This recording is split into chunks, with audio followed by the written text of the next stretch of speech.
So hello, what's up mga ka-J-Vlog? Welcome ulit sa panibagong video. And for today's video, ayan, i-unbox na rin natin finally ang isa sa pinakamanipis daw na smartphone ngayon sa market, ang Tecno Spark Slim. Maganda kaya to? Ito na ba ang perfect smartphone para sa'yo? Tara, check natin.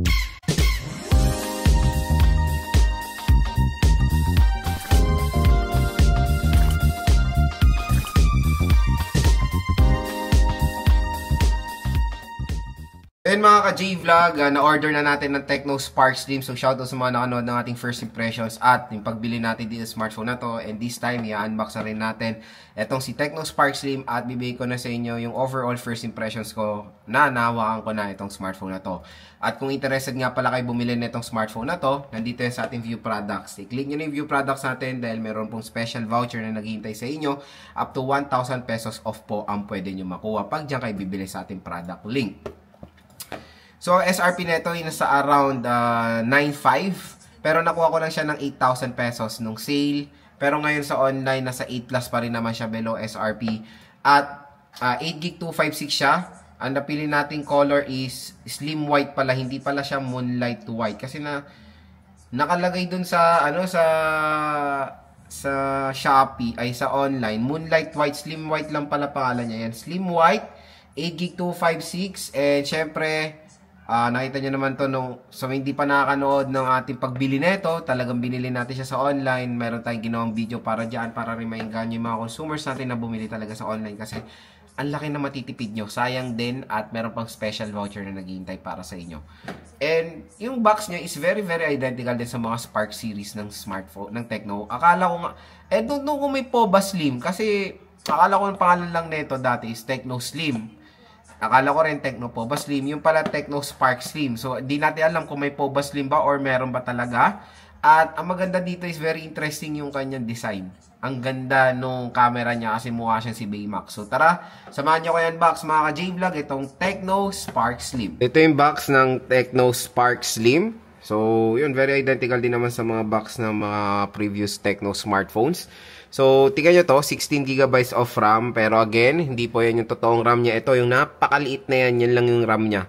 So, medyo misleading talaga yung packaging ng mga Tecno smartphone, including sa mga ganitong RAM nila, na dapat, wag nila ilagay extended RAM. So, anong purpose nyo kung bakit nilalagay nyo pa yung 16GB of RAM para akalain nung iba, 16GB talaga RAM nito. In reality, 8GB lang yan. So, 256...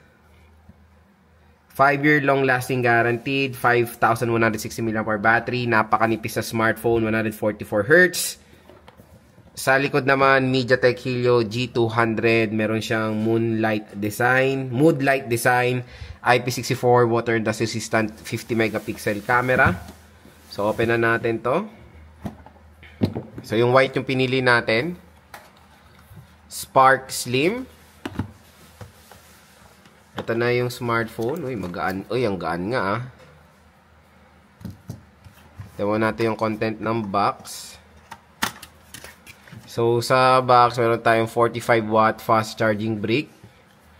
Si paring brick nandito, present. At meron tayo ditong Type-C cable. At yung SIM eject tool, wala. Ba't wala?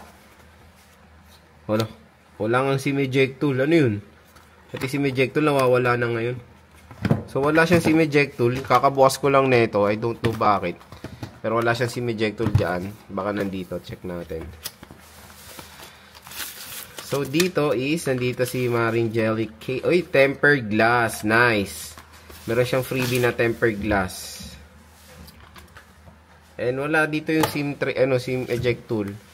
Licensed by Qualcomm. So, meron siyang tempered glass na freebie, which is very nice. Meron tayong warranty card.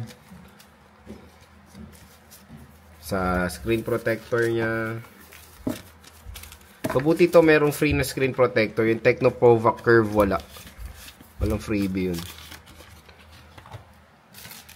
At hindi siya si Maring Jelly case. Hard case din. Yeah. Ayoko ng ganito pero yun.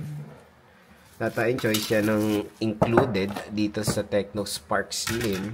So, ito na yung smartphone mismo. Bilisin natin sa kanyang plastic.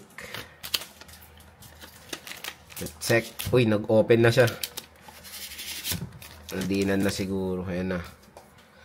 So, tanggalin nyo na to. Hindi naman to importante. Wala naman yan. So, ito na yung Spark Slim in Moonlight White. Ang ganda, no? 2 colors lang to, black and white. And ito yung ano, yung umiilaw yung mata niya. Para siyang si Baymax mamaya. So, napakanipis. Ayan na, gano'n siya. Ayan. So, napakanipis na smartphone. Mas manipis pa to sa iPhone Air. So, dito nga is dual rear camera setup with flash. Very sleek design. Dito is power button / fingerprints. Power button, volume rocker. Sa taas naman, ayan, meron tayong speaker grills, Dolby Atmos, and microphone. Sa left side, wala tayong makikita. Sa baba, syempre, dito na yung SIM tray niya. Microphone, Type-C port, at speaker grills. And, syempre, wala siyang ano, ayun nga, ilalagay niya pa yung tempered glass niya. Lagay natin yung case niya. So, na-open na siya eh. Ayan yung case. Manipis din yung case niya in fairness, kaya siguro hindi jelly case ilagay nila. Ganda nung ano, ganda nung display niyo. 144Hz screen refresh rate pa to. 1.5K resolution. Sobrang solid. Very premium na itsura niya. Open natin yung mood light. Ayan, si Baymax. Tawag ko dyan si Baymax. Tawag ko dyan si Baymax eh. Ganda oh. Umiilaw yung mata niya. So, tingnan natin yung ano siya sa DJI eh. Ayan. So, yan. Tingnan natin tong smartphone. Sa about phone niya. Ayan. 28GB yung available storage out of the box. 256. MediaTek Helio G200. Rear camera is 50 megapixel. 5,160 mAh battery. 6.70H Pro XDR Eye Care display. Android 15. And syempre sa display niya is up to 120Hz screen refresh rate. 144Hz pala. So pwede niyo i-set naman yung settings niya. Ayan, so ilagay natin sa 144Hz. Napaka-solid mga ka-J-Vlog. Ang ganda na ng display. Sobrang nipis pa netong Tecno Spark Slim. So ang ganda na itong may umilaw na yun. No? Para siya si Baymax talaga. Oh. Sobrang solid. For me, mas gusto ko to compare dun sa Hot 60 Pro Plus. Pero, syempre, same chipset lang naman sila. And, tingnan natin kung sino talaga pinakamanipis sa kanila. Kasi pareho silang brand na kiniklaim na sila yung pinakamanipis na smartphone out there. So, yun mga ka-J-Vlog, na-unbox na natin ang Tecno Spark Slim. And this time, gusto ko na i-share sa inyo yung first impression hands-on natin din smartphone na to. Tingnan nyo naman, napaka-cute na itong Spark Slim. Ayan, no? Ikikip ko to. I'll use it as my daily driver. Ay, daily driver. Ang ganda, oh. O, di ba, pag tatawag kayo, hello, hello. Sabi nila, uy, bakit umilaw yung cellphone ng mama? O, di ba? Dito lang yan sa Tecno Spark Slim dahil yan sa kanyang mood light. Mood light ang tawag dyan. So, yun yung una nating impression, yung design na, ano siya, tignan nyo, napaka-simple. Pero very eye-catching yung dito sa may bandang camera module niya. Let's compare it dito sa iPhone Air. Meron tayong iPhone Air dito. Ayan, same lang naman sila ng design when it comes sa positioning ng camera. Pero kasi, ang ganda ng architecture na ginawa ng Apple dito. Kasi lahat or mostly ng components ng Air nandito lang sa camera module. Ito, buo to battery. I don't know dito sa Tecno Spark Slim, diba? Pero ayan, oh, grabe. Mas manipis po yung Slim compare sa Air. Pero, ayun, mas magaan din ang Slim. Sobrang gaan niya. Curve pa siya.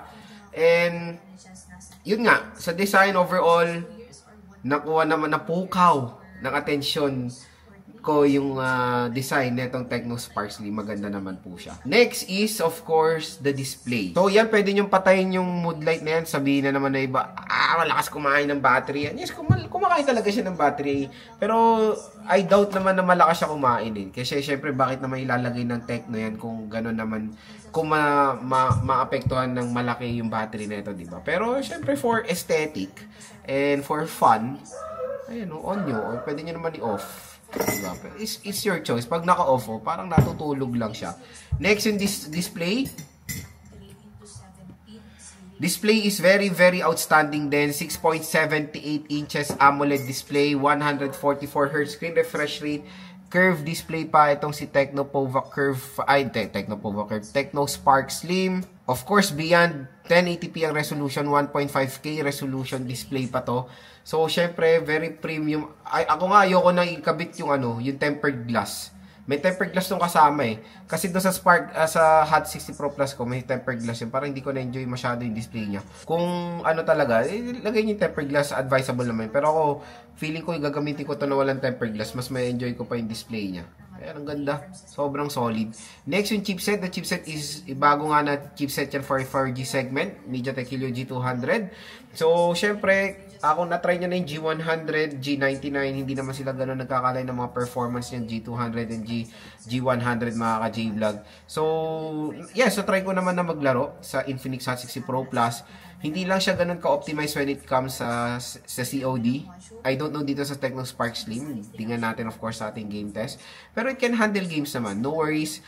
For 4G smartphone, pwede pa naman yung G200 for its price ngayon na dito sa Tecno Spark Slim. Next, yung kanyang camera. Hopefully, yung camera nito is okay or maganda compare sa Infinix Hot 60 Pro Plus. Infinix Hot 60 Pro Plus, very outstanding ang camera performance dahil Sony IMX ang sensor nun. Dito, let's hope na magbigay din ng justice yung 50 megapixel camera niya. Sana maganda rin sa ating camera test dito sa Tecno Spark Slim. So, yes, dual camera siya pero again, design lang to, auxiliary lens lang, hindi siya useful na camera na like ultra wide or macro lens. Pero meron naman siyang IR blaster din or infrared sensor. I don't know kung saan yung IR blaster niya. I think ito ata yung IR blaster niya. Hindi siya lente. Oh, para siyang IR blaster. Ito yung lens niya. Ito I don't know, baka IR blaster siya. Parang doon sa Tecno sa Tecno Spark Go 2, ganun. Next, yung speakers niya. Yung speakers niya is okay rin kasi dual steer speaker siya. At meron siya dyan Dolby Atmos. So, support siya ng Dolby Atmos. Sa ating full review, syempre, bibigay ko rin yung final verdict ko when it comes sa overall speakers netong Tecno Spark Slim. Syempre, maganda rin dito is naka-in-display fingerprint scanner tong smartphone na to. At pagdating sa battery, malaki rin naman, 55,160 mAh na removable battery with 45W fast charging. So again, the 45W fast charging in less than 1 hour lang, full charge na itong smartphone na to. Tapos, ang maganda pa dito sa Tecno Spark Slim ay meron pa tong IP64 water and dust resistant. So yun mga ka-J-Vlog, ang ating first impression so far dito sa Tecno Spark Slim. Napakagandang smartphone ngayon 2025. I think nakuha pa ng iba to sa online ng 7 Plus. Kung nakuha nyo to ng 7 Plus, napagandang deal. Pero bumabalik to sa 9,000. Pero sa online, nasa 8 Plus siya. Nakuha ko siya ng 8 Plus. Kaya kung interested kayo dito, makuha to ng napakamura. With special voucher, click nyo na tong view products natin. Dahil dito sa ating view products, mariredirect kayo sa mura at bagsak presyo na Tecno Spark Slim. So abangan nyo na lang po yung ating full review, game test, and 5 reasons natin dito sa smartphone.